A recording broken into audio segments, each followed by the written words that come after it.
சர்ஜரினாலே ஒரு பயம் இருக்கும். ஏன்னா வந்து ஒரு சர்ஜரி பண்ணதுக்கப்புறம் ஒரு 2 மந்த்ஸ் பெட் ரெஸ்ட்டு அந்த மாதிரி ஒரு ஃபீலிங் இருக்கும். ஏன்னா முன்னாடிலாம் வந்து ஓப்பன் சர்ஜரி தான் நிறைய பண்ணிட்டு இருந்தாங்க. பெரிய ஸ்கார் இருக்கும், ஹீல் ஆகிறதுக்கு டைம் ஆகும். அதுலேயே 2 விதம் இருக்குது. லாப்ரோஸ்கோபிக் சர்ஜரியும் பண்ணலாம், ரொபாட்டிக் சர்ஜரியும் பண்ணலாம். ரெண்டுமே வந்து ஏன் மக்கள் ரோபோட்டிக் சர்ஜரியை சூஸ் பண்ணணும்? இது வந்து எந்த ரோபோவெல்லாம் சர்ஜரி பண்ணல, சர்ஜன் தான் உட்காந்து சர்ஜரி பண்ணுறாங்க. பட் சர்ஜன் யூஸ் பண்ணுற இன்ஸ்ட்ருமெண்ட்ஸ் வந்து ரொபாட்டிக் இன்ஸ்ட்ருமெண்ட்ஸ். ப்ளீடிங் கம்மியாக இருக்கும், சர்ஜரிக்கு அப்புறம் இருக்கிற பெயின் வந்து ரொம்ப ரொம்ப கம்மியாக இருக்கும். பேஷண்ட்ஸ் வந்து எழுந்து நடக்கிறது எல்லாமே ஃபாஸ்ட்டாக இருக்கும். இப்போ எல்லா சர்ஜரியும் ரொபாட்டிக்கில் பண்ணணுமா அவசியம் இல்லை. ஆனால் இந்த ஓப்பன் சர்ஜரியோட கான்செப்டோட இதில் இருக்கிற ஹீலிங் வந்து ரொம்ப ஃபாஸ்ட்டாக இருக்கிறதுனால they can all get back to normal activities. அதுதான் மெயின் அட்வான்டேஜ். ரோபோட்டிக் சர்ஜரி பார்த்தா இப்போ அதிகமாயிருக்கு மேம். லாஸ்ட் 1 இயரில் மட்டும் 100+ ரோபோட்டிக் சர்ஜரி நீங்கள் பண்ணியிருக்கீங்க. எதனால் அதிகமாயிருக்குன்னு நினைக்கிறீங்க? ரொபாட்டிக் சர்ஜரினா என்ன, அதில் பண்ணால் அட்வான்டேஜ் இருக்குமா அப்படின்ட்டு பேஷண்ட்ஸ்க்கே வந்து அவேர்னஸ் இருக்குது. இது ஓவரால் ஜென்ரலைஸ்ட் அவேர்னஸ். ஒரு பீரியட்ஸும் போது ஒரு நாளைக்கு 2லேருந்து 4 பேட் யூஸ் பண்ணுறாங்கன்னா சடனாக வந்து 6 பேட் யூஸ் பண்ண வேண்டியிருக்கு, இல்லை எக்ஸசிவாக கட்டியாக போகுது ப்ளீடிங், இதெல்லாம் வந்து கண்டிப்பாக வார்னிங் சைன்ஸ் ஏதோ பிரச்சனை இருக்குது ஆர் ஏதாவது ஹார்மோனல் சேஞ்சஸ் இருக்குது. அதை கண்டிப்பாக டெஸ்ட் பண்ணிக்கணுங்கிறது பெண்களுக்கு ஒரு வார்னிங். பீரியட்ஸ் வரத்துக்கு முன்னாடி ஒரு மாதிரி ஒரு ரெஸ்ட்லெஸ்ஸாக இருப்பாங்க, எல்லார்கிட்டையும் கோவப்படுவாங்க. இதுதான் இவங்களுக்கு சிம்டம்ங்கிறது சொல்கிறது ரொம்ப கஷ்டம். ஒருத்தருக்கும் இந்த ஹார்மோனல் சேஞ்சஸ் வேரிடாக இருக்கும். ஆனால் இது எல்லாமே அந்த ஹார்மோனல் சேஞ்சஸ்னால வருது. இந்த ஆண்ட்ரோஜன் ஹார்மோன்ஸ், தட் இஸ் மேல் ஹார்மோன்ஸும் இவங்களுக்கு கொஞ்சம் அதிகமாக இருக்கிறதுனால தான் அப்பர் லிப்பில் ஹேர் இருக்கிறது, சின்னில் ஹேர் இருக்கிறது, இந்த சைட் பர்ன்ஸ் இருக்கிறது, சில பேருக்கு பிரெஸ்ட்டு சுற்றி கூட கொஞ்சம் ஹேர் ஃபாலிக்கல்ஸ் வளரும். இதெல்லாம் வந்து இந்த பாலிசிஸ்டிக் ஓவரீஸுங்கிற கண்டிஷனில் ஹார்மோன் சேஞ்சஸ்னால பெண்களுக்கு வருது. ஸோ இந்த 30 to 40 இயர்ஸுங்கிறது crucial period. What I would advise is every year ஒரு ஜென்ரல் செக்அப் பண்ணிக்கிட்டிங்கன்னா then you can be in the safe bracket. Mainly வந்து சுகர்ஸ், பிபி இதெல்லாமும் அந்த டைம்லேருந்து செக் பண்ணுறது இம்பார்ட்டன்ட். கலாட்டா பிங்க் நேயர்களுக்கு வணக்கம். இன்னைக்கு நம்ம யாரை சந்திச்சு பேச போறோம்னா doctor Meenakshi Sundaram, gynaecologist, laparoscopy and robotic surgeon, Apollo women's hospital, Chennai. வணக்கம் மேம். வணக்கம் ஷைலஜா. பெண்கள் தவிர்க்கக்கூடிய அவங்க உடல்நல பிரச்சனைகள் நிறைய வரும், அதில் தவிர்க்கக்கூடிய பிரச்சனைகள் என்னவா இருக்குன்னு சொல்றீங்க? இப்போ பார்த்தீங்கன்னா நார்மலாக பெண்கள் வந்து அவங்களோட பிரச்சனைகளை எப்போவுமே கடைசியாக தான் வச்சுப்பாங்க. அவங்களுக்குன்னு பொறுத்த வரைக்கும் அவங்க ஃபேமிலி, அவங்க பசங்க, சோஷியலாக அவங்க சுற்றி இருக்கிறவங்க, இவங்களோட பிரச்சனை தான் எப்போவுமே ஃபஸ்ட்டு வருமே தவிர அவங்களுக்குன்னு ஏதாவது ப்ராப்ளம் இருந்தால் எப்போவுமே அதை வந்து பசங்களுக்கு லீவ் இருக்கும்போதோ இல்லை ஹஸ்பண்ட் ஃப்ரீயாக இருக்கும்போதோ அந்த டைமில் பார்த்துக்கலாங்கிறது மோஸ்ட் ஆஃப் த டைம் பெண்கள் வந்து மிஸ் பண்ணக்கூடிய ஒரு விஷயம். இதில் பார்த்தீங்கன்னா மந்த்லி பீரியட்ஸில் இருக்கிற ப்ராப்ளம்ஸ், இல்லை வயிறு கொஞ்சம் பெருசாக இருக்கிற மாதிரி இருக்கிற ஒரு ஃபீலிங், இல்லை வெயிட் கெயின் அதிகமாக இருக்குது, இல்லை வெயிட் லாஸ் அதிகமாக இது இருக்குது, இல்லை மந்த்லி பீரியட்ஸ் அவங்களால பேர் பண்ண முடியாமல் பெயின் இருக்குது. இந்த மாதிரி நிறைய விஷயங்களை பெண்கள் வந்து சாதாரணமாக எடுத்துகிட்டு இதெல்லாம் நார்மல்னு சொல்லிகிட்டே விட்டுடுறாங்க. ஏன்னா அவங்களோட ஃபோக்கஸ் எப்போவுமே அவங்கள சுற்றி இருக்கிறவங்கள தான் இருக்குது. ஸோ பெண்களுக்கு எந்த ப்ராப்ளமாக இருந்தாலும் ஃபஸ்ட்டு நீங்கள் போய் உங்கள் கைனகாலஜிஸ்ட் மீட் பண்ணுறது ரொம்ப அவசியம். ஸோ பெண்களுக்கு எந்த பிரச்சனையுமே இல்லாமல் இருந்தாலுமே வந்து கைனக்கை பார்க்கணுமா? அதுதான், பிரச்சனை இருக்கா இல்லையாங்கிறது ஒரு பெண் தான் டிசைட் பண்ணணும். பட் அதை தவிர கூட எல்லாருமே ஃபார் தட் மேட்டர் இயர்லி ஒரு மாஸ்டர் ஹெல்த் செக்கப் மாதிரி பண்ணுறது பெட்டர். ஏன்னா சில விஷயங்கள் கொஞ்சம் சீக்கிரமாகவே ரெகுலர் டெஸ்ட் மூலமாக கண்டுபிடிச்சானா அதை வந்து ஏர்லியாக ட்ரீட் பண்ணுறது பெட்டர். அதில் இன்னும் ப்ராப்ளம்ஸ், இன்னும் ஃபர்தர் காம்ப்ளிகேஷன்ஸ் வரத்துக்கு முன்னாடியே டிடெக்ட் பண்ணுறது better. So at least early once ஒரு பேசிக் டெஸ்ட்டு, ஒரு பிளட் டெஸ்ட்டு, ஒரு இசிஜி, ஒரு அல்ட்ராசவுண்ட், இதெல்லாம் வந்து பெண்கள் பேசிக்காக எடுத்தாலே ஏதாவது ப்ராப்ளம் வரத்துக்கு முன்னாடியே அதை வந்து ட்ரீட் பண்ணுறது ஈஸியாக இருக்கும். இப்போ நீங்கள் சொன்னீங்க எந்த பிரச்சனை இல்லாலும் வருஷத்துக்கு ஒரு தடவை பார்க்கணும். சில பிரச்சனைகள்லாம் பார்த்தா அவங்களுக்கு பெயினே இருக்காது, எந்த விஷயமே எந்த சிம்டம்ஸுமே இல்லாமல் இருக்கும். அப்படி இருக்கும்போது நம்மளுக்கு பிரச்சனை இருக்குது அப்படிங்கிறத எப்படி கண்டுபிடிச்சிக்கிறது? சரி, இப்போ நார்மலாகவே பார்த்தீங்கன்னா நிறைய டைம் வந்து ஒரு பீரியட்ஸ் டைமில் இருக்கிற பெயினாக இருந்தாலும் சரி, இல்லை எக்ஸசிவ் ப்ளீடிங்காக இருந்தாலும் சரி, பெண்கள் பை நேச்சர் வந்து இதெல்லாம் நார்மல்னே தான் அக்செப்ட் பண்ணுறாங்க. இப்போ பெயின் வந்து ரைட் ஃப்ரம் அந்த பீரியட்ஸ் ஃபஸ்ட்டு வர டைம்லேருந்தே பெயின் இருக்கும். பட் அவங்க இது எங்களுக்கு நார்மல் அப்படிங்கிறது ஓரளவுக்கு அக்செப்ட் பண்ணிக்கிறாங்க. அதே மாதிரி ஹெவி ப்ளீடிங் இருக்கிறதையும் அக்செப்ட் பண்ணிக்கிறாங்க.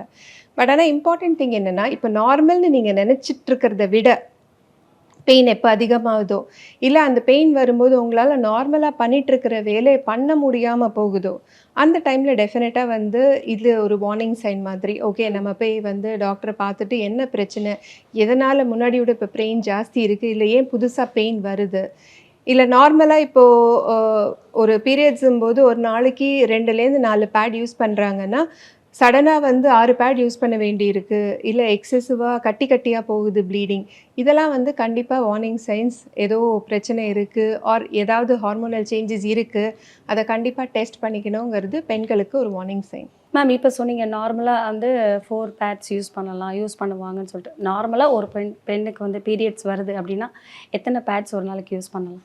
ஐடியலி ஒரு 4 to 6 ஹவர்ஸில் ஒரு பேட் சேஞ்ச் பண்ணுறது ஒரு பேசிக் ஹைஜீனிக் இது. ஏன்னா அதுக்கு மேலே போச்சுன்னா வந்து ஃப்ளோ எக்ஸசிவ் ஆகிறதுக்கு வாய்ப்பு இருக்குது, டிஸ்கம்ஃபர்ட் இருக்கும், நிறைய நேரம் ஒரே பேட் வச்சுருந்தா ரேஷஸ் வரதுக்கு வாய்ப்பு இருக்குது. ஸோ 4 to 6 ஹவர்ஸ் ஓகே, அந்த டைமில் ஒரு பேட் சேஞ்ச் பண்ணலாம். ஸோ ரஃபாக பார்த்தீங்கன்னா ஒரு நாளைக்கு ஒரு 3 பேட்ஸ் மினிமம் சேஞ்ச் பண்ணுற மாதிரி இருக்கும். பட் சில பெண்களுக்கு ஃப்ளோ ரொம்ப எக்ஸசிவாக இருக்கும். எப்படி நமக்கு ஃப்ளோ எக்ஸசிவாக இருக்குதுன்னு தெரியும்னா, நார்மலாக மென்ஸ்ட்ரல் பிளட் வந்து ஜென்ரலாக கட்டியாக போகாது, அது வாட்டரியாக தான் இருக்கும், அது நார்மலாக அப்சார்ப் ஆகிடும். பட் எப்போ கட்டியாக வர ஆரம்பிக்குதோ, லைக் கிளாத்ஸ் மாதிரி அவங்களுக்கு ஒரு ஃபீலிங் இருக்கோ, அந்த ப்ளீடிங் வந்து கண்டிப்பாக அதிகமான ப்ளீடிங்கிற ஒரு இண்டிகேஷன். அதை சாதாரணமாக எடுத்துக்கக்கூடாது, அது கண்டிப்பாக வந்து டெஸ்ட் பண்ணியே பார்க்கணும்.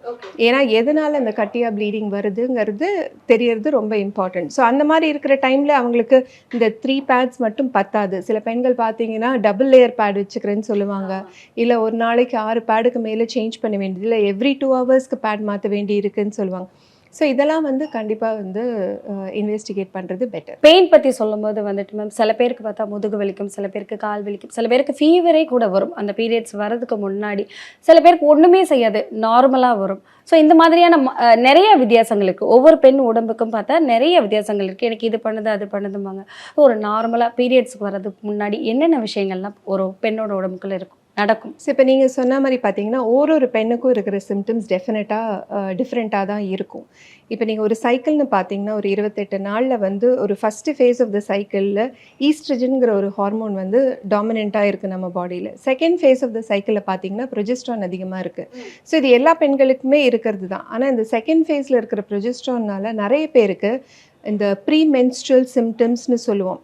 சில பேர் மூட் சேஞ்சஸ் இருக்குதுன்னு சொல்லுவாங்க, அந்த டைமில் ஒரு மாதிரி இரிட்டபிளாக இருக்குதுன்னு சொல்லுவாங்க. பீரியட்ஸ் வந்தோன்னா மூடு சரியாயிடுது, ஆனால் அந்த பீரியட்ஸ் வரத்துக்கு முன்னாடி ஒரு மாதிரி ஒரு ரெஸ்ட்லெஸ்ஸாக இருப்பாங்க, எல்லார்கிட்டையும் கோவப்படுவாங்க, ஒரு இரிட்டபிலிட்டி இருக்குது, கண்டிப்பாக ஒரு டிப்ரெஷனில் இருப்பாங்க, என்ன மாதிரி வேணால் அது மூட் சேஞ்சஸ் இருக்கலாம். இதெல்லாம் வந்து ஹார்மோனல் சேஞ்சஸ்னால வருது. அண்ட் அது ஒரு பெண்ணுக்கும் டிஃப்ரெண்ட்டாக இருக்கும். சில பேருக்கு காஃப் பெயின் இருக்குதுன்னு சொல்லுவாங்க, கால் ரொம்ப இழுக்குது, நைட்டு படுக்கும்போது நைட் கிராம்ப்ஸ் இருக்குதுன்னு சொல்லுவாங்க. சில பேர் அடிவயிறு வலிக்குதும்பாங்க, சில பேர் பேக் பெயின் இருக்குதுன்னு சொல்லுவாங்க. ஸோ ஒருத்தருக்கும் இந்த ஹார்மோனல் சேஞ்சஸ் எப்படி வந்து அவங்களோட உடம்பை பாதிக்கிறதுங்கிறது டிஃப்ரெண்ட்டாக இருக்கும். இதுதான் இவங்களுக்கு சிம்டம்ங்கிறது சொல்கிறது ரொம்ப கஷ்டம். ஒருத்தருக்கும் இந்த ஹார்மோனல் சேஞ்சஸ் வேரிடாக இருக்கும். ஆனால் இது எல்லாமே அந்த ஹார்மோனல் சேஞ்சஸ்னால வருது. அண்ட் டிப்பிக்கலாக பார்த்தீங்கன்னா பீரியட்ஸ் வந்தால் அப்படியே கம்ஃபர்டபுளாக இருக்குது, இந்த சேஞ்சஸ் எல்லாம் மாறிடுச்சுன்னு சொல்லுவாங்க. This is very normal thing. So மன அழுத்தம் அதிகமாக இருந்தால், ஸ்ட்ரெஸ் அதிகமாக இருந்தால் ஹார்மோன் சேஞ்சஸ் ஏற்படுமா? கண்டிப்பாக. இதே இப்போ நான் சொன்ன மாதிரியே தான், இப்போது பீரியட்ஸ் வரத்துக்கு முன்னாடி அந்த ஹார்மோன் மாறுது இல்லையா, அந்த ப்ரொஜெஸ்ட்ரான் இன்ஃப்ளூயன்ஸில் நிறைய பேருக்கு அந்த மூட் இன்ஸ்டெபிலிட்டி இருக்கும். ஸோ அந்த டைமில் அவங்களுக்கு ரொம்ப ஸ்ட்ரெஸ் அதிகமாக இருக்கலாம், வேலையில் இருக்கலாம், வீட்டில் இருக்கலாம், பசங்கனால இருக்கலாம், ஃபேமிலினால இருக்கலாம். அந்த இது வந்து அவங்களோட ரெஸ்பான்ஸுமே அந்த டைமில் பார்த்தீங்கன்னா நார்மலாக இருக்கிறதோட கொஞ்சம் வேரிடாக இருக்கும். ஸோ இப்போ டிப்பிக்கலாக ஹஸ்பண்ட்ஸ் வந்து பார்த்தீங்கன்னா ரொம்ப வந்து அவங்க அந்த டைமில் அதிகமாக கோவப்படுறாங்க அப்படின்னு சொல்லுவாங்க, இல்லை பசங்கக்கிட்ட அதிகமாக கத்துறாங்க அந்த மாதிரி சொல்லுவாங்க. ஸோ இதெல்லாம் வந்து டிப்பிக்கலாக அந்த ப்ரீமென்ஸ்ட்ரல் ஃபேஸில் இருக்கும். ஸோ அந்த ஸ்ட்ரெஸ் வந்து கண்டிப்பாக அந்த ப்ரீமென்ஸ்ட்ரல் ஃபேஸில் கொஞ்சம் வித்தியாசமாக இருக்கும். ஸோ எல்லா ஆம்பளைங்களுக்கும் நான் என்ன சொல்லுவேன்னா, அந்த டைமில் பெண்களோட அந்த மைண்டோட ஸ்டெபிலிட்டியை கொஞ்சம் புரிஞ்சுக்கிட்டு இருந்தால் it will be easier for them. மன அழுத்தம் அப்படின்னு சொல்லும்போது அந்த டைமில் மூட் ஸ்விங்ஸ் வருது அப்படின்னு சொல்லுவாங்க. அது சில பேர் சொல்லுவாங்க பீரியட்ஸ் ஒரு 10 days பிஃபோரே எனக்கு ஒரு மாதிரி இருக்குது அப்படின்னு சொல்லுவாங்க, 1 week முன்னாடி ஒரு மாதிரி இருக்குன்னு சொல்லுவாங்க. எத்தனை நாளைக்கு முன்னாடி இருந்து இந்த மாதிரியான மாற்றம் வரும்? ஸோ டிப்பிக்கலி நான் சொன்ன மாதிரி அந்த first phase to second phase நடுவில் தான் அந்த ஓவியுலேஷனுங்கிறது நடக்கிறது. ஸோ அந்த ஃபஸ்ட்டு ஃபேஸில் ஈஸ்ட்ரஜன்ஸ் நிறைய இருக்கும், செகண்ட் ஃபேஸில் ப்ரொஜெஸ்ட்ரான் நிறைய இருக்கும். இந்த மூட் சேஞ்சஸ், இன்ஸ்டெபிலிட்டி எல்லாமே ப்ரொஜெஸ்ட்ரான்னால வருது. ஸோ டிப்பிக்கலி பார்த்தீங்கன்னா பீரியட்ஸ் வரத்துக்கு ஒரு 2 வாரத்துக்கு முன்னாடியில் பிசிஓடிலேருந்தே இந்த சேஞ்சஸ் இருக்கிறதுக்கு வாய்ப்பு இருக்குது. சில பேருக்கு 1 வீக் மட்டும் ரொம்ப அதிகமாக தெரியும், சில பேருக்கு 10 டேஸ் தெரியும், ஒருத்தரை பொறுத்து இருக்குது. பட் ஜென்ரலி அந்த 1 week to 10 days before periods இந்த மாதிரி சிம்டம்ஸ் இருக்கிறதுக்கு வாய்ப்பு இருக்குது. அது பீரியட்ஸ் வந்தோடனே டிப்பிக்கலாக அவங்க வந்து அப்படியே அமைதியாகிடுவாங்க, செட்டில் ஆகிடுவாங்க, நார்மல் ஆகிடுவாங்க. அவங்களுக்கே ஏன் வந்து நம்ம இப்படி பிஹேவ் பண்ணோன்னு தெரியாத மாதிரி கூட சம்டைம்ஸ் இருக்கும். ஹார்மோன் சேஞ்சஸ்னால வந்து இப்போ பார்த்தீங்கன்னா நிறைய பெண்களுக்கு வந்து முகத்தில் முடியெல்லாம் வருது, மீசையெல்லாம் வருது, அது ஒரு மீம்ஸாகவே வெளியே வந்தது. ஸோ அந்த மாதிரியான மாற்றங்கள் கூட நடக்க வாய்ப்பு இருக்காம? ஸோ இப்போ நீங்கள் சொல்கிற இந்த ஹார்மோன் சேஞ்சஸ் வந்து இப்போ டிப்பிக்கலி அடாலசன்ட் கேர்ள்ஸ்க்கும் இப்போ இருக்கிற பெண்களுக்கும் அதிகமாக இருக்கிறது பாலிசிஸ்டிக் ஓவரிஸ்னு ஒரு கண்டிஷன், தட் இஸ் பிசிஓடின்னு சொல்லுவாங்க. ஸோ இந்த பிசிஓடிங்கிறது அகெயின் ஹார்மோன் சேஞ்சஸ்னால வருது. இந்த பிசிஓடியில் என்னென்னா, இப்போ நார்மலாக இருக்கிற இந்த பெண் ஹார்மோன்ஸை தவிர இந்த ஆண்ட்ரஜன் ஹார்மோன்ஸ், தட் இஸ் மேல் ஹார்மோன்ஸும் இவங்களுக்கு கொஞ்சம் அதிகமாக இருக்கிறதுனால தான் நீங்கள் சொல்கிற மாதிரி இந்த ஹிர்சியூட்டிசம், தட் இஸ் அப்பர் லிப்பில் ஹேர் இருக்கிறது, சின்னில் ஹேர் இருக்கிறது, இந்த சைட் பர்ன்ஸ் இருக்கிறது, சில பேருக்கு பிரெஸ்ட்டு சுற்றி கூட கொஞ்சம் ஹேர் ஃபாலிக்கல்ஸ் வளரும். இதெல்லாம் வந்து இந்த பாலிசிஸ்டிக் ஓவரீஸுங்கிற கண்டிஷனில் ஹார்மோன் சேஞ்சஸ்னால பெண்களுக்கு வருது. இது அந்த மேல் ஹார்மோன்ஸோட டாமினன்ஸ் வந்து அந்த சுச்சுவேஷனில் ஜாஸ்தியாக இருக்கிறதுனால அது மாதிரி இருக்குது. இந்த பெண்களுக்கு வெயிட் கெயினும் ஒரு பெரிய பிரச்சனையாக இருக்கும், இரெகுலர் சைக்கிள்ஸ் ஒரு ப்ராப்ளமாக இருக்கும். ஸோ இதை தான் மெயினாக இந்த பாலிசிஸ்டிக் ஓவரி டிசீஸ் விச் இப்போ ஸ்பெஷலி இப்போ இருக்கிற பெண்களுக்கு அதிகமாக பார்க்கறது ஒன்று. பிசிஓடி பிசிஓஎஸ் இருக்கிற பெண்களுக்கு வந்து மென்டலாக ஏதாவது மென்டல் ஹெல்த் இஷ்யூஸ் எல்லாம் வருமாமா? மென்டல் ஹெல்த் இஷ்யூஸ் அப்படின்னு சொல்ல முடியாது. ஆனால் இந்த என்னத்தினால இப்போ இந்த ஃபிசிக்கல் சேஞ்சஸ் நான் சொன்னேன் இல்லையா, ஒன்று வந்து ஒபிசிட்டி ரொம்ப காமன் இந்த பாலிசிஸ்டிக் ஓவரீஸில். இப்போ பார்த்தீங்கன்னா வெயிட் அதிகமாக இருக்கிறதுனாலையும், அதே மாதிரி இந்த மேல் ஹார்மோன்ஸ் டாமினன்ஸ் இருக்கிறதுனால இந்த ஸ்கின் சேஞ்சஸ், அவங்களுக்கு ஆக்னி நிறைய இருக்கும் முகத்தில், அதே மாதிரி ஹேர் க்ரோத் நிறைய இருக்கும். ஸோ ஜென்ரலாகவே பார்த்தீங்கன்னா அவங்களுக்கு வந்து அவங்கள பற்றிய ஒரு சைக்கலாஜிக்கல் டிப்ரெஷன் நிறைய இருக்கிறதுக்கு வாய்ப்பு இருக்குது. ஸோ மெயினாக வந்து அவங்களுக்கு குண்டாக இருக்கோங்கிற ஒரு ஃபீலிங், இந்த மாதிரி ஹேர் இருக்குங்கிற ஒரு ஃபீலிங், இதெல்லாம் வந்து அவங்கள நிறைய வந்து மென்டல் ஸ்ட்ரெஸ் ஆகிறதுக்கு வாய்ப்பு இருக்குது அவங்களுக்கு. முன்னாடி இருக்கிற காலத்துலலாம் பார்த்தீங்கன்னா ஃபுட்டு வந்து ஒரு ப்ராப்பராக இருக்கும், ஸோ ஹெல்த்தி ஃபுட்டாக சாப்பிட்டாங்க. இப்போ பார்த்தா ஜங்க் ஃபுட்ஸ் நிறைய சாப்பிட்றாங்க. இதனாலேயும் ஹார்மோன் சேஞ்சஸ் வர்றதுக்கு வாய்ப்புகள் அதிகமாக இருக்கா? கண்டிப்பாக. மெயின் திங் வந்து சாப்பாடை பொறுத்த வரைக்கும் டைம்லி ஈட்டிங் ஒன்று, இன்னொன்று மைண்ட்ஃபுல் ஈட்டிங். இப்போ சின்ன பசங்க கிட்ட ஜங்க் சாப்பிடக்கூடாதுன்னு சொன்னால் யாரும் கேட்க போகிறதில்ல. பட் அட்லீஸ்ட் நீங்கள் எஜுகேட் பண்ணும்போதே ஓரளவுக்கு வந்து ஹெல்த்தியாக சாப்பிட்றதுக்கு நம்ம இப்போலேருந்தே அவங்கள வந்து மோட்டிவேட் பண்ணி வீக்லி ஒரு நாள் ஒரு சீட் டே மாதிரி வச்சுட்டு வீக்லி ஒன்ஸ் இதை சாப்பிட்லான்னு சொல்லிட்டு பாக்கி நாளெல்லாம் வந்து ப்ராப்பராக ஹெல்த்தியாக ஃபுட்டை சாப்பிட்றதுக்கு நம்ம இப்போலேருந்தே பழக்க ஆரம்பித்தோன்னா அப்போது அவங்களுக்கு இந்த ஃபுட் சேஞ்சஸோட பெரிய எஃபெக்ட் தெரியாது. நிறைய ஜங்க் ஃபுட் சாப்பிட்றவங்க, அன்டைம்லி சாப்பிட்றவங்க, இவங்களுக்கெல்லாம் வந்து கண்டிப்பாக இந்த வெயிட் கெயின் இஷ்யூஸ், இந்த பாலிசிஸ்டிக் ஓவரீஸோட ஹார்மோனல் சேஞ்சஸ் எல்லாம் இன்னும் அதிகமாக தெரியறதுக்கு வாய்ப்பு இருக்குது. இப்போ அப்போல்லாம் பார்த்தா வந்துட்டு பீரியட்ஸ் டைமில் காட்டன் கிளாத்ஸ் யூஸ் பண்ணுவாங்க. இப்போ பார்த்தா மென்சுரல் கப்பு, ஸோ இன்சர்ட் பண்ணுற மாதிரி நிறையா திங்ஸு, அப்புறம் வந்து டிஸ்போசபிள் பேட்ஸ் எல்லாம் யூஸ் பண்ணுறோம். அதெல்லாம் எவ்வளோ தூரத்துக்கு ஹைஜீனிக்காக இருக்குன்னு சொல்கிறீங்க மேம்? ஸோ இப்போ கண்டிப்பாக வந்து முன்னாடி மாதிரி கிளாத்தெல்லாம் வச்சு வாஷ் பண்ணி வீட்டில் போட்டு அதெல்லாம் பண்ணுறது ரொம்ப கஷ்டம். அதனால் இப்போது சானிட்ரி பேட்ஸ் வரதெல்லாம் கண்டிப்பாக ஸ்டெரைலாக இருக்கிற பேட்ஸ் தான். அதெல்லாம் வந்து சேஃபாக யூஸ் பண்ணலாம். மெயின் திங் என்னென்னா, சில பேருக்கு அதில் அலர்ஜி இருக்கலாம், லேஷஸ் வரலாம். ஸோ உங்களுக்கு ஒரு பர்டிகுலர் மொடாலிட்டி சூட் ஆகலைன்னா தென் you can try other options. இப்போ நான் சொன்ன மாதிரி ஒரு 4 hours to 6 hours மேக்ஸிமம் ஒரு பேட் வச்சுட்டு அதுக்கப்புறம் அந்த பேட் மாற்றுறது ஒரு hygienic habit. menstrual cups are available, but menstrual cups வந்து unmarried girls insert பண்ணுறது ரொம்ப கஷ்டம். ஸோ அது வந்து மேரிட் விமனுக்கு தான் இன்னும் கொஞ்சம் ஈஸியாக இருக்கும். பட் அதுவும் வந்து அதில் சைஸ் பார்த்துட்டு அவங்க கம்ஃபர்டபுளாக யூஸ் பண்ணாங்கன்னா ஐ திங்க் இதுக்கெல்லாம் வந்து நீங்கள் உங்களோட கைனகாலஜிஸ்ட்டை ஒரு வாட்டி கன்சல்ட் பண்ணிவிட்டு எது உங்களுக்கு சூட் ஆகுதுன்னு பெட்டராக ஒரு வாட்டி பார்த்துக்கிட்டிங்கன்னா then it will be comfortable to use. அது யூஸ் பண்ணுறதுனால சேஃப்டியாக எல்லாமே வந்து இஃப் யூ ஃபாலோ அந்த ஹைஜீன் மெத்தட்ஸ் ஃபாலோ பண்ணிங்கன்னா சேஃப் தான் யூஸ் பண்ணுறது. 30 to 40 வயசு இருக்கிற பெண்கள் அவங்களோட உடல் நலத்தை எப்படி பார்த்துக்கணும்? அந்த டைமில் தான் பார்த்தா வந்துட்டு சில பேருக்கு வந்து இர்ரெகுலர் பீரியட்ஸ் ஆகும், சில பேருக்கு வந்துட்டு மெனோபாஸ் வர்றதுக்கான வாய்ப்புகள் அந்த டைமில் தான் ஸ்டார்ட் ஆகும், சில பேருக்கு வந்து ஓவர்ஃப்ளோ இருக்கும், ஒரு 10 நாள் போகும், 20 நாள் போகும், நிறைய பிரச்சனைகள் இருக்கும். அவங்களாம் அவங்க உடல் நலத்தை எப்படி பார்த்துக்கணும்? சரி, இப்போ பார்த்தீங்கன்னா முன்னாடிலாம் வந்து 20 to 30 years தான் ரீப்ரொடக்டிவ் ஏஜ் குரூப் நிறைய இருந்துச்சு. லைக் இப்போது அந்த 30 இயர்ஸ்க்குள்ளே most people would have completed family. முன்னாடிலாம் அப்படி தான் இருந்துச்சு. ஆனால் இப்போ பெண்கள் வந்து லேட் மேரேஜ், கெரியருக்கு வேண்டி மேரேஜ் போஸ்ட்போன் பண்ணுறாங்க, ப்ரெக்னென்சி பிளான்ஸ் போஸ்ட்போன் பண்ணுறாங்க. ஸோ இந்த 30 to 40 இயர்ஸ் தான் இவங்களுக்கு மோஸ்ட்லி இப்போ க்ரூஷியலாக இருக்குது. ஸோ அந்த டைமில் வந்து ஃபஸ்ட்டு அவங்களுக்கு ரீப்ரடக்டிவ் ஹெல்த் பார்த்துக்கிறது ரொம்ப இம்பார்ட்டன்ட். நிறைய பேர் வந்து மேரேஜ் ஆகிட்டு 5 இயர்ஸ் கழிச்சு ப்ரெக்னென்சி போதும் அப்படின்னு நினைக்கிறாங்க. ஸோ ஜென்ரலி 30 இயர்ஸ்க்கு அப்புறம் தான் செட்டில் ஆனதுக்கப்புறம் ப்ரெக்னென்சி பிளான் பண்ணால் பெட்டராக இருக்கணும். ஸோ அவங்கெல்லாம் டெஃபினட்டாக ஒரு ரெகுலர் செக்கப் பண்ணிக்கிறது பெட்டர். ஸோ தட் ப்ரெக்னென்சியும் போதும் சரி, ஆஃப்டர் ப்ரெக்னென்சி எதுவும் எஃபெக்ட்ஸ் இல்லாமல் இருக்கும்.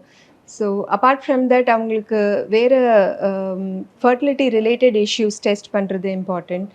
ப்ளீடிங் ப்ராப்ளம்ஸ் ஏதாவது இருக்கா, இல்லை ரெகுலர் நம்ம ஆனுவல் செக்கப்பில் வந்து யூட்ரஸ் ஓவரீஸ்லாம் நார்மலாக இருக்கா, ஸோ அந்த மாதிரி செக் பண்ணுறது அந்த ஃபேஸில் இம்பார்ட்டண்ட். சில பேருக்கு ஏர்லி மெனோபாஸ்க்கு வாய்ப்பு இருக்குது, எஸ்பெஷலி ஃபேமிலி ஹிஸ்ட்ரி அந்த மாதிரி இருந்தது, மதருக்கு சிஸ்டருக்கு ஏர்லி மெனோபாஸ் இருந்ததுன்னா அந்த ஏஜில் கொஞ்சம் மெனோபாசல் சேஞ்சஸ் கூட வர ஆரம்பிக்கலாம், பீரியட்ஸ் ஃப்ளோ கம்மியாக இருக்கலாம், இர்ரெகுலாரிட்டி இருக்கலாம். ஸோ அந்த 30 to 40 இயர்ஸுங்கிறது crucial period. What I would advise is every year ஒரு ஜென்ரல் செக்கப் பண்ணிக்கிட்டிங்கன்னா then you can be in the safe bracket. Mainly வந்து சுகர்ஸ், பிபி இதெல்லாமும் அந்த டைம்லேருந்து செக் பண்ணுறது இம்பார்ட்டண்ட். சூப்பர். இப்போ பிசிஓடி பிசிஓஎஸ் அப்படின்னு சொல்லும்போது நிறைய பேர் வந்து லேப்ரோஸ்கோப் மூலமாக சர்ஜரி பண்ணி சரி பண்ணிடலாம் அப்படின்னு சொல்லிட்டு நிறைய பேர் அதை ஃபாலோ பண்ணுறாங்க. இப்போ பிசிஓடி பிசிஓஎஸ் இதில் வந்துட்டு முக்கியமான கேள்வி என்னன்னா, அது எந்த வயசுல இருந்து வருது மேம்? இப்போ பார்த்தா வந்து 10 வயசுலேயே குழந்தைங்க வயசுக்கு வந்துடுறாங்க, 9 வயசுலேயே வந்துட்டு வயசுக்கு வந்துடுறாங்க. எந்த வயசில் இருக்கிறவங்களுக்கு அதிகமாக வருது? ஸோ பிசிஓடி பிசிஓஎஸ்ங்கிறது அடாலசென்ட் ஏஜ் குரூப்பில் தான் மேக்ஸிமம் அந்த டைம்லேருந்தே வர ஆரம்பிக்கும். யூஸ்வலி 14 இயர்ஸ் 15 இயர்ஸ்லேருந்து எல்லா பெண்களுக்குமே அந்த மாதிரி பாலிசிஸ்டிக் ஓவரிஸ் நிறைய பேருக்கு அந்த சேஞ்சஸ் இருக்குது. ரொம்ப ஏர்லி ஃபேஸில் லைக் இப்போ 10-11 இயர்ஸில் ஃபஸ்ட்டு பீரியட்ஸ் வரவங்க அந்த பிட்யூட்ரி ஒவேரியன் ஆக்சிஸ்னு சொல்லுவோம், அந்த ஆக்சிஸ் வந்து டெவலப் ஆகிறதுக்கு கொஞ்சம் டைம் ஆகும். ஸோ 10 இயர்ஸ் 11 இயர்ஸ்லேருந்து பீரியட்ஸ் இரெகுலராக இருக்குது அப்படின்னு பயப்பட வேண்டாம். ஏன்னா ஒரு 3-4 இயர்ஸ் ஆகும் இந்த ஆக்சிஸ் ஸ்டெபிலைஸ் ஆகி அவங்களுக்கு ரெகுலராக பீரியட்ஸ் வரத்துக்கு. ஸோ அந்த ஃபேஸில் ஜென்ரலி அவங்கள ஜாஸ்தி ஹார்மோன்ஸ் எதுவும் போடாமல் அப்படியே இது நார்மல்னு சொல்லி நம்ம ஃபாலோஅப்பில் வச்சுருந்தா போகிறோம். பட் யூஸ்வலி 14-15 இயர்ஸ் ஏஜ் ஆகிறதுக்கு அப்புறம் அவங்களுக்கு இந்த பிசிஓஎஸோட சிம்டம்ஸ் எல்லாம் கொஞ்சம் சம்டைம்ஸ் வர ஆரம்பிக்கும். வெயிட் கெயின் இருக்கும், இந்த ஹேர் க்ரோத் இருக்கும், ஸ்கின் சேஞ்சஸ், ஆக்னி அந்த மாதிரிலாம் இருக்கிறதுக்கு வாய்ப்பு இருக்குது. ஸோ லேப்ரோஸ்கோப்பி நீங்கள் சொன்னது பாலிசிஸ்டிக் ஓவரீஸ்க்கு ஜென்ரலாக லேப்ரோஸ்கோப்பி பண்ணணுங்கிற அவசியம் இருக்காது. எப்போ லேப்ரோஸ்கோப்பி பண்ணணுங்கிற அவசியம் வரும்னா, இவங்களுக்கு கன்சீவ் ஆக ட்ரை பண்ணுறாங்க, ஆனால் ப்ரெக்னென்சி வரத்துக்கு ரொம்ப லேட் ஆகுது, இவங்களுக்கு கொடுக்குற டேப்லெட்ஸோ இல்லை ஹார்மோன்ஸோ வேலை செய்யலை, ஏன்னா அந்த ஓவரீஸ் வந்து கொஞ்சம் ரெசிஸ்டண்ட்டாக இருக்குது, அது வந்து எஃபெக்டிவாக எக்ஸ் வரமாட்டேங்குது. அந்த மாதிரி சுச்சுவேஷனில் தான் பிசிஓஎஸ்க்கு லேப்ரோஸ்கோப்பிங்கிற ஒரு ப்ரொசீஜர் தேவைப்படும். நார்மலி இரெகுலர் பீரியட்ஸ்க்கோ பிசிஓஎஸ்க்கோ லேப்ரோஸ்கோப்பி தேவையில்லை. இப்போ நிறைய பேர் ஆப்ரேஷன் பண்ணணும், சர்ஜரி பண்ணணும்னு பயம் காட்டிடுறாங்க. ஸோ அதை எப்படி மேம் ஈஸியாக சரி பண்ணிக்கிறதுனா எந்த முறையில் சரி பண்ணிக்கலாம்? ஸோ இப்போ பார்த்தீங்கன்னா முன்னாடியெல்லாம் வந்து சர்ஜரினாலே ஒரு பயம் இருக்கும். ஏன்னா வந்து ஒரு சர்ஜரி பண்ணதுக்கப்புறம் ஒரு 2 months பெட் ரெஸ்ட்டு அந்த மாதிரி ஒரு ஃபீலிங் இருக்கும். ஏன்னா முன்னாடியெல்லாம் வந்து ஓப்பன் சர்ஜரி தான் நிறைய பண்ணிகிட்டு இருந்தாங்க. பெரிய ஸ்கார் இருக்கும், ஹீல் ஆகிறதுக்கு டைம் ஆகும். அண்ட் அந்த சர்ஜரி முடிச்சுட்டு அந்த பெண்கள் நார்மலாக அவங்களோட ருட்டீன் ஆக்டிவிட்டி வரத்துக்கே 2 months ஆகும். ஆனால் இப்போ அந்த மாதிரி கிடையாது. ஏன்னா இப்போ இருக்கிற நவீன முறை சிகிச்சையில் கீஹோல் சர்ஜரி அது வந்து 2 விதமாக இருக்குது. இந்த கீஹோல் சர்ஜரினால் இப்போ மோஸ்ட் ஆஃப் த ப்ரொசீஜர்ஸ் நாங்கள் வந்து டே கேராக கூட பண்ணுறோம். லைக் காலையிலேயே பேஷண்ட்டை அட்மிட் பண்ணிவிட்டு என்னைக்கு சர்ஜரியோ அந்த சர்ஜரி முடிச்சுட்டு அன்றைக்கி ஈவினிங்கே அவங்க டிஸ்சார்ஜ் ஆகிடுறாங்க. வித்தின் 2-3 days அவங்க முன்னாடி என்னெல்லாம் நார்மல் ஆக்டிவிட்டீஸ் பண்ணிகிட்ருக்காங்களோ அதெல்லாம் பண்ணுவாங்க. நிறைய டைம் பார்த்திங்கன்னா பெண்கள் வந்து இதனாலேயே வந்து இந்த அவங்களோட ப்ரொசீஜர் ஆர் சர்ஜரியெல்லாம் வந்து பசங்களோட லீவ் இருக்கட்டும், இல்லை ஹஸ்பண்டோட வேலையில் கேப் இருக்கட்டும்னு சொல்லிட்டு போஸ்ட்போன் பண்ணுவேன். ஈவன் ஒர்க்கிங் விமென், எனக்கு இந்த டைமில் லீவ் கிடைக்கும், இயர் எண்டில் எவ்வளோ லீவ் அக்யூமுலேட் பண்ணலாம், இப்படி யோசிச்சுட்டே அவங்களோட ப்ராப்ளம்ஸை இன்க்ரீஸ் பண்ணிவிட்டு அப்புறம் பண்ணணுங்கிற நிலைமை வந்துட்டு பண்ணிக்கிறாங்க. பட் பிகாஸ் ஆஃப் இந்த minimal access surgery or keyhole surgery பெண்கள் வந்து அவ்வளோ நாள் தேவையில்லை, அவ்வளோ தூரம் அவங்களோட ப்ராப்ளம்ஸை போஸ்ட்போன் பண்ணணுங்கிற அவசியம் கிடையாது. நீங்கள் எப்போ வேணால் ரீச் அவுட் பண்ண. நான் என்ன சொல்லேன்னா, ஒர்க்கிங் விமென்ட்ட ஒரு லாங் வீக்கெண்ட் மாதிரி வாங்க, தேர்ஸ்டே அந்த மாதிரி சர்ஜரி பண்ணாலும் ஃப்ரைடே சாட்டர்டே சண்டே ரிலாக்ஸ் பண்ணிவிட்டு மண்டேலேருந்து you can get back to your job. சர்ஜரிங்கிறது இப்போ அப்படி ஆயிடுச்சு பிகாஸ் ஆஃப் தி அட்வான்சஸ். அதுலேயே 2 விதம் இருக்குது. லேப்ரோஸ்கோபிக் சர்ஜரியும் பண்ணலாம், ரொபாட்டிக் சர்ஜரியும் பண்ணலாம். ரெண்டுமே வந்து சின்ன ஹோல்ஸ் மூலமாக ரெக்கவரி இஸ் வெரி ஃபாஸ்ட். அப்போல்லாம் ஆப்ரேஷன் சர்ஜரி பண்ணனாலே எழுந்து நிற்கிறதுக்கு கஷ்டப்படுவாங்க, நடக்கிறதுக்கு கஷ்டப்படுவாங்க. ரொம்ப ஹீல் ஆகுறதுக்கு ரொம்ப நாள் எடுத்துக்கிறோம். இது எத்தனை நாள் எடுத்துக்கிறோம் அவங்க ஹீல் ஆகுறதுக்கு? ஸோ இப்போது இந்த சர்ஜரி எல்லாம் மினிமல் ஆக்சஸ் சர்ஜரி அப்படின்னா என்னென்னா கீஹோல் சர்ஜரி. இப்போ நாங்கள் போடுற இன்சிஷனே ஒரு 0.5 மில்லிமீட்டர்ஸ் அவ்வளோ சின்னதாக இருக்கும். இவ்வளோ சின்ன இன்சிஷன் மூலமாக பண்ணுறதுனால ஹீலிங் ஃபாஸ்ட்டாக இருக்கும்.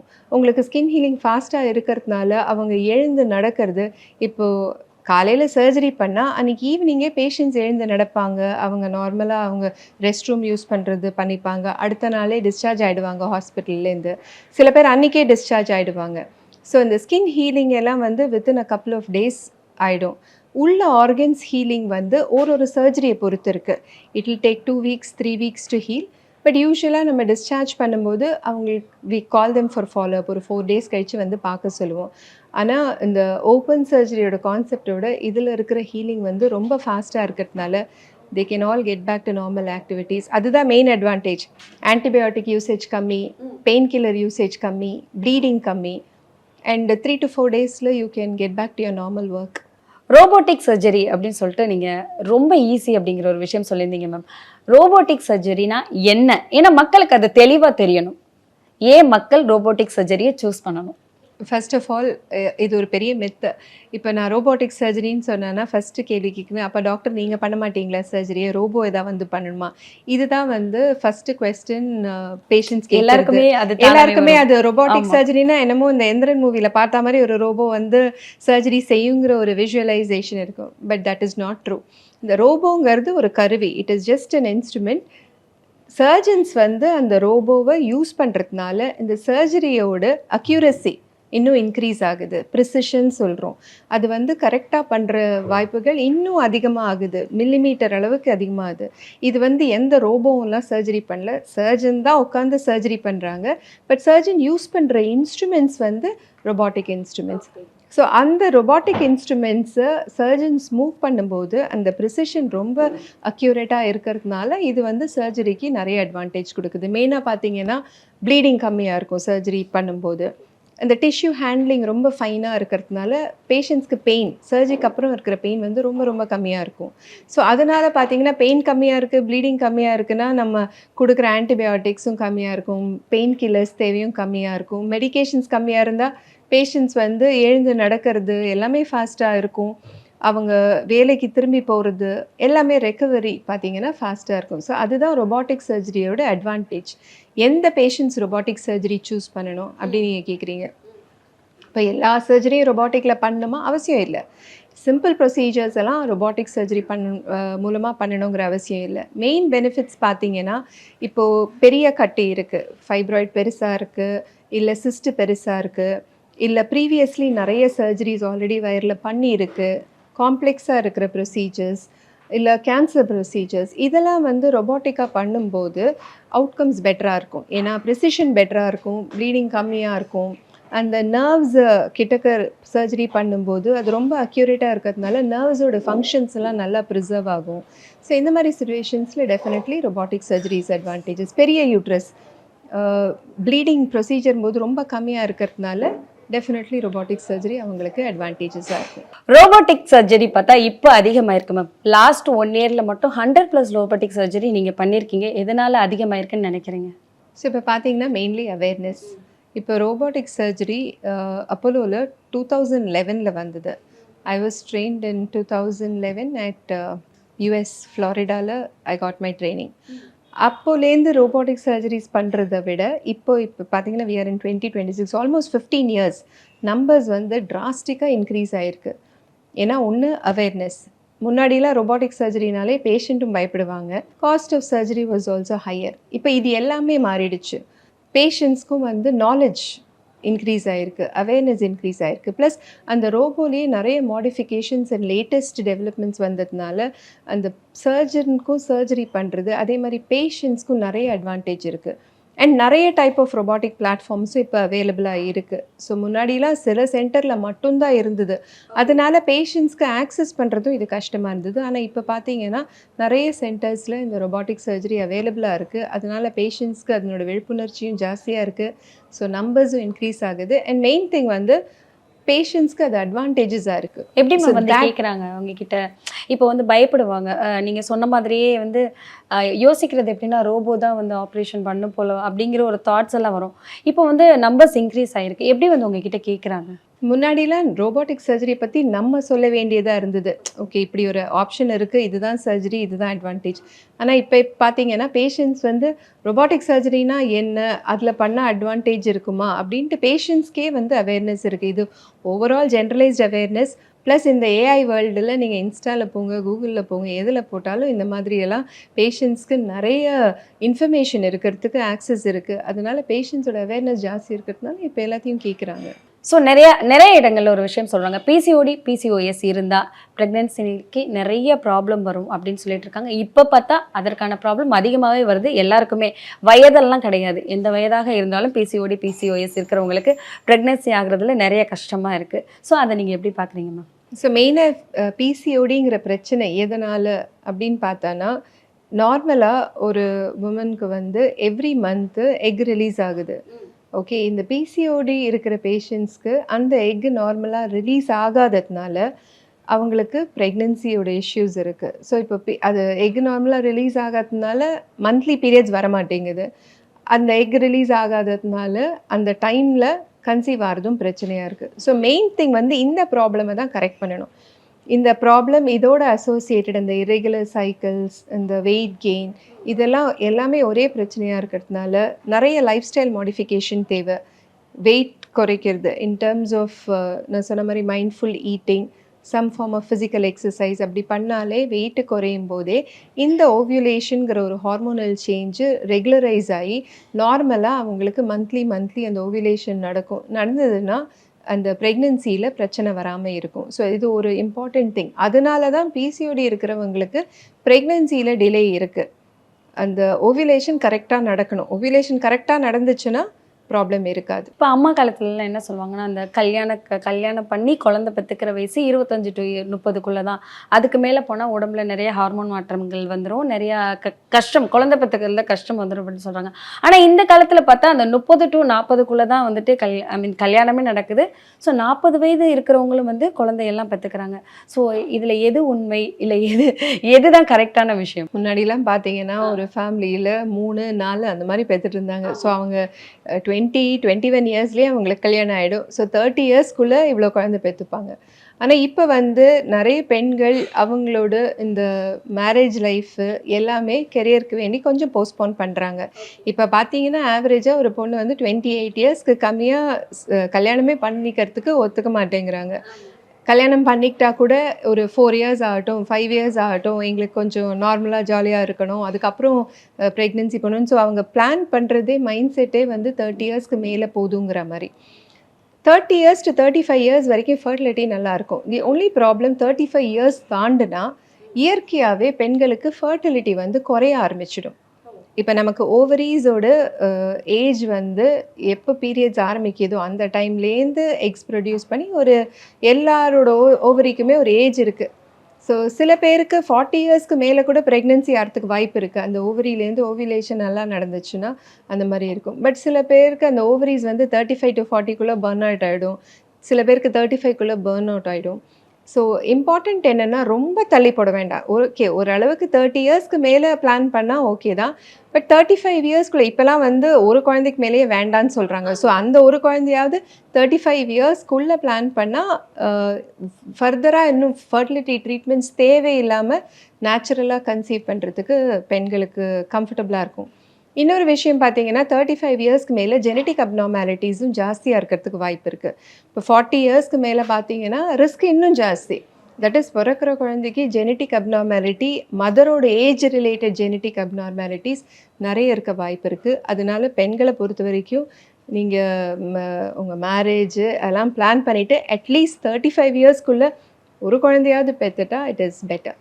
இல்லை 40 வயசுல கன்சீவ் ஆகி குழந்தை பெற்றுக்கிறாங்க, கண்டிப்பாக இருக்குது. ஹெல்த்தி பேபி வரதுக்கு வாய்ப்பு இருக்கு. கண்டிப்பாக இருக்குது. சில பேர்லாம் 42, 43, 45 இயர்ஸ் வரைக்கும் நேச்சுரலாகவே கன்சீவ் ஆகி குழந்தை பெற்றுக்கிறாங்க. அதான் நான் சொன்ன மாதிரி ஜெனட்டிக் ரிஸ்க் கொஞ்சம் இருக்குது டெஃபினட்டாக. Plus age related risk. நமக்கே ஒரு ஏஜுக்கு மேலே ஒரு ப்ரெக்னென்சி, அதுக்கப்புறம் அந்த குழந்தை பார்த்துக்கிறது வளர்றது எல்லாமே வயசாக வயசாக கஷ்டம்தான். ஸோ அது இம்பாசிபிள்னு நான் சொல்ல மாட்டேன். அவங்களுக்குலாம் ஓவியுலேஷன் நடந்தால் கண்டிப்பாக ப்ரெக்னென்சி ஆகிறதுக்கு வாய்ப்பு இருக்குது. பட் எந்த ஏஜ் கரெக்டாக பிளான் பண்ணுறதுங்கிறது ரொம்ப ரொம்ப அவசியம். அது நீங்கள் கண்டிப்பாக உங்கள் கைனகாலஜிஸ்ட்டோட ஒரு வாட்டியாவது கன்சல்ட் பண்ணி பிளான் பண்ணணும். மெனோபாஸ் ஸ்டார்ட் ஆகும்போது என்ன மாதிரியான சிம்டம்ஸ் எல்லாம் இருக்கும்? ஸோ இப்போ நார்மலாக பார்த்தீங்கன்னா ஒரு ஆவரேஜ் ஏஜ் ஆஃப் மெனோபாஸ் அப்படின்னு பார்த்தோன்னா usually 48 years to 52 years. Indian விமென்க்கு பார்த்தோன்னா இப்போ மெனோபாஸ் 52 இயர்ஸ் வரைக்கும் ஆறுதில்ல சில பேருக்கு. ஸோ ஒரு ஆவரேஜ் ஏஜ் பார்த்தோன்னா 48 டு 52. 48க்கு கீழே மெனோபாஸ் வருமானு கேட்டால் எஸ், சில பேருக்கு ஃபேமிலி ஹிஸ்ட்ரி இருக்கிறவங்களுக்கு, மதருக்கோ சிஸ்டருக்கோ ஏர்லி மெனோபாஸ் இருக்கிறவங்களுக்கு கண்டிப்பாக அந்த மாதிரி வரத்துக்கு வாய்ப்பு இருக்குது. சில பேருக்கு 52 இயர்ஸ் தாண்டி 55 இயர்ஸ் வரைக்கும் பீரியட்ஸ் வந்துட்டு கூட மெனோபாஸ் ஆகிறதுக்கு வாய்ப்பு இருக்குது. இப்போ மெனோபாஸ் வந்திருக்கு அப்படிங்கிறது எப்படி தெரியும்? நார்மலாக எல்லா பெண்களை பொறுத்த வரைக்கும் மந்த்லி பீரியட்ஸ் ரெகுலராக வருது. இப்போ 6 மாதத்துக்கு பீரியட்ஸ் வரலை அப்படின்னா கண்டிப்பாக வந்து இது மெனோபாஸா இல்லையா, இல்லை பெரிமெனோபாசல் சேஞ்சஸாங்கிறது அட்லீஸ்ட் ஒரு வாட்டி செக் பண்ணி பார்க்கணும். இப்போ ஒரு பெண்ணுக்கு 1 வருஷமாக பீரியட்ஸ் வரலன்னா மோஸ்ட்லி அதை மெனோபாஸுங்கிற மாதிரி எடுத்துக்கலாம். பட் அஃப்கோர்ஸ் அதனோட வந்து இப்போ நீங்கள் கைனகாலஜிஸ்ட் கன்சல்ட் பண்ணும்போது hormone changes and hormones check பண்ணி பார்க்கும்போது FSHன்னு ஒரு ஹார்மோன் இருக்குது. அந்த ஹார்மோனோட வேல்யூ பார்த்தா அவங்க வந்து மெனோபாசலா இல்லையாங்கிறது தெரியும். ஸோ யூஸ்வலாக இப்போ பெண்கள் வந்து 6 மந்த்ஸ்க்கு பீரியட்ஸ் வரலன்னா ஃபஸ்ட்டு கைனகாலஜிஸ்ட்டை கன்சல்ட் பண்ணணும். கன்சல்ட் பண்ணதுக்கப்புறம் அது என்ன பெரிமெனோபாசல் சேஞ்சஸா, இல்லை வேறு ஹார்மோன் சேஞ்சஸா, இல்லை அது மெனோபாஸா அப்படிங்கிறது கண்டுபிடிக்க முடியும். மெனோபாஸ்லேயே வந்துட்டு சில பேருக்கு வந்துட்டு 6 மாதத்துக்கு வந்துட்டு பீரியட்ஸ் வரவே வராதுன்னு சொல்லுங்க. சில பேருக்கு ஓவர் ஃப்ளோவும் இருக்கும், தொடர்ந்து வந்துட்டே இருக்கும். இந்த மாதிரியான சிம்டம்ஸும் வர வாய்ப்பு இருக்கா மேம்? கண்டிப்பாக இந்த மெனோபாஸ் வர டைமில் அந்த பெரிமெனோபாசல் பீரியட், அந்த பீரியடில் 1 வருஷம் 2 வருஷம் பீரியட்ஸ் இரெகுலராக வரலாம். அது எப்படின்னா தள்ளி தள்ளியும் போகலாம், கிட்டக்கையும் வரலாம், ஹெவியாகவும் ப்ளீடிங் இருக்கலாம், ரொம்ப கம்மியாகவும் இருக்கலாம், எப்படி வேணால் இருக்கலாம். ஏன்னா அந்த ஹார்மோன்ஸ் வந்து நம்ம பாடியிலேருந்து போகும்போது அதனோட வேரியேஷன்ஸ், பாடியோட எஃபெக்ட் ஒருத்தருக்கும் ஒரு மாதிரி இருக்கும். அந்த கன்சிஸ்டண்ட்டாக ரெகுலராக வர பீரியட்ஸ் அப்படியே சடனாக டிஸப்பியர் ஆகிடும். அந்த மாதிரி ரொம்ப ரொம்ப கம்மியாக தான் இருக்கும். ஸோ உங்களுக்கு ஒரு வருஷம் 2 வருஷத்துலேயே தெரியும், ஓகே இதெல்லாம் சேஞ்சஸ் இருக்குது, ஸ்லோவாக மெனோபாஸ் வரப்போகுதுங்கிற ஒரு இண்டிகேஷன் பாடி ஆல்ரெடி கொடுக்க ஆரம்பிச்சிடும். ஸோ எல்லாருக்கும் ஒரே மாதிரி இருக்காது, ஒருத்தருக்கும் அது வேறு மாதிரி தான் இருக்கும். பிசிஓடி, பிசிஓஎஸ் அப்படின்னு சொன்னாலே வயிற்றுக்குள்ளே ஃபைப்ராய்ட் கட்டிகள் இருக்குது அப்படின்னு சொன்னாலே அது ஒரு பெரிய ஆப்ரேஷன் பண்ணுவாங்க, பெரிய லெவலில் ரொம்ப கஷ்டமாக இருக்கும் அப்படின்னு சொல்லிட்டு அதை வெளியே சொல்ல முடியாமல் பயந்துகிட்டே இருக்கிறாங்க. அதனால் அவங்க உடம்பையும் பார்த்துக்க மாட்டுறாங்க. இந்த மாதிரியான ஈஸியான நவீன முறை சிகிச்சைகள் இருக்கும்போது பெண்களுக்கு ரொம்ப ஈஸியாக இருக்குன்னு சொல்லியிருக்கீங்க. தொடர்ந்து பேசணும். நன்றி. தேங்க்யூ.